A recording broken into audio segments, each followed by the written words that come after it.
Why won't the Manhattan District Attorney hold Donald Trump responsible? Why won't anyone? You've been told it's my credibility. I call bullshit. Put me on the stand and let me loose. No problem. That's not the reason Donald isn't being held accountable.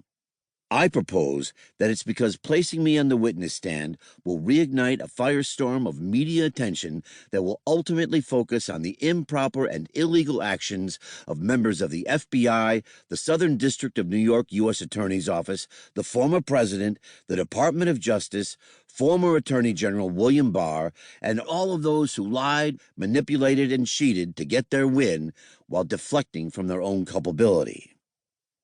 It's 2022. And the fetid stench of the Trump administration lingers on even as the Manhattan District Attorney backs out of charging him for the crimes we all know he committed.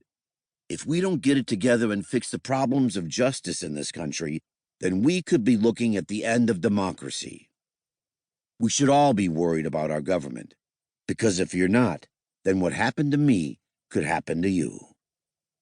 For example, when you go to sleep at night, do you have nightmares about FBI agents raiding your home, searching your furniture, going through your closets, ripping through your clothes, including your daughter's underwear drawer, and leaving with boxloads of your belongings?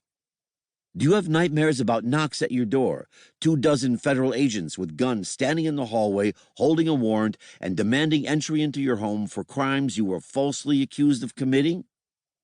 Have you ever feared that the President of the United States wants you dead, wants to destroy you and your family, your reputation, and even your children's future? Do you break out in a cold sweat just thinking about those things? I didn't, until it happened to me. How would you like it if the craziest and most powerful person in the world spent his every waking narcissistic moment trying to use you to deflect from his dirty deeds? I once said Donald Trump wanted me dead.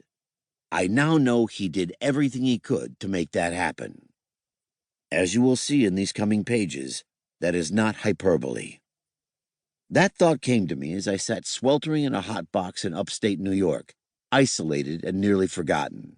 My family and closest friends refused to give up and tried desperately to save me before I suffered a stroke or a heart attack as they tried to secure my release from federal prison.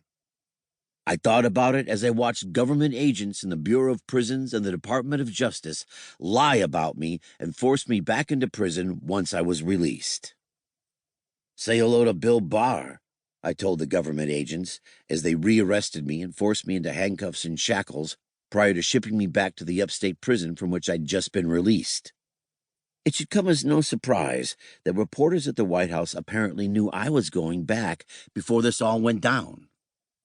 I realized 5 minutes after I met with Adam Pakula and his supervisor, Enid Phoebus, two government officers at 500 Pearl Street in Manhattan, the federal courthouse, that something was awry.